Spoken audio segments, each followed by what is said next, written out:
السلام عليكم ورحمة الله وبركاته. متابعيني الكرام، يا رب تكونوا بخير، والناس اللي بتشوف قناتي لأول مرة اشتركوا يا جماعة. عندي كل ما هو مفيد. النهاردة هكلمكم عن الكبد والقوانص وازاي تكون صحية، وازاي ليها شروط عشان تكون صحية، وفي تريكات كده عشان خاطر تبقى نظيفة وتبقى ما فيهاش زفارة. وفي حاجة كمان، انه الدهون اللي عليها مش هناكلها، لا هنخزنها عشان هنعمل بيها إعادة تدوير، أو هنحوشها زي ما أنا محوشاها كده عشان هنعمل بيها إعادة تدوير. يعني بالعربي كده، الدهون ما تاكليهاش، حوشيها عشان نعمل بيها إعادة تدوير، لا هنطلع حاجة تانية مفيدة برضو. عشان أنا قناتي العوض لكل ما هو مفيد يا جماعة، مفيش حاجة بتترمي، احنا كل حاجة بنحاول نستفيد منها. يعني الدهن ما تاكلوهوش، حوشيه عشان هنعمل بيه، وما ترموهوش عشان هنعمل بيه حاجة مفيدة. الكبد والقوانص يا جماعة ازاي تكون صحية؟ ان هي الفراخ تكون متغذية على عليقة نباتية، يعني خضرة، يعني برسيم، يعني اي بواقي خضرة عندنا بنأكلها لها اذا كنا بنربي في البيت، او ان الشركة المنتجة او المزارع بتأكلها على عليقة نباتية.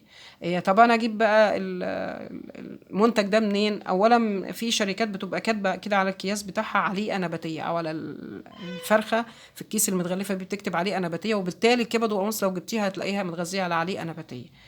طب لو انا مثلا مش عارفه اجيب المنتج ده، او ما عندناش المنتج ده، الناس اللي عندها مساحه في البيوت، عندها جنينه او عندها آه، البيت ليه مكان تحت كده، ممكن تجيب على قد ما تقدر، على قد استهلاكك في الاسبوع. مثلا تجيبي 3 فرخات وحاولي تاكليها عليقه نباتيه، يعني بواقي الخضره اللي انت بتخرطيها في البيت، او تجيبي لها برسيم من الاسواق.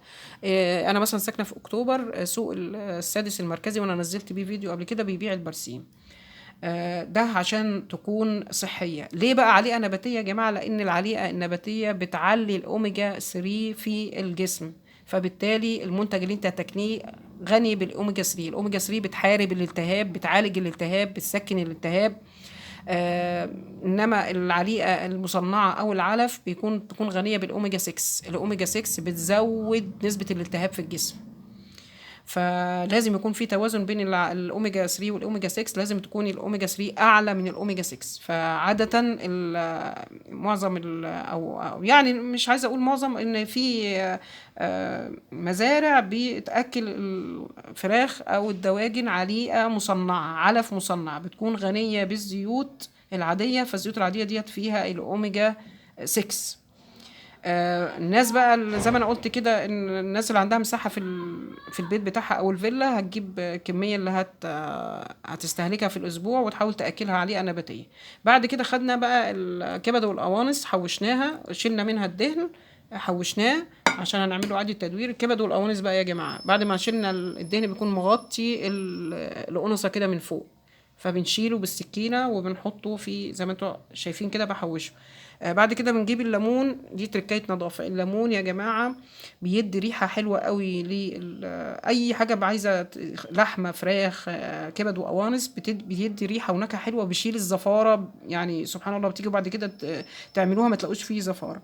الليمون لما بنحطه على الكبده، زي ما انا كده انا حاطه الليمون على الكبده، بصوا لونها زي ما هو، ما غمقتش. انما لما بتحطي الخل، بيخلي الكبده لونها غامق.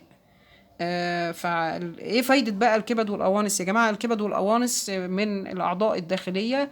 الكبد والقوانص أولا بتزود نسبة الأوميجا 3 في الجسم، وحاجة تانية بتكون غنية بمضادات الأكسدة. مضادات الأكسدة يا جماعة، مضادات الأكسدة بتصلح بيوت الطاقة عندنا.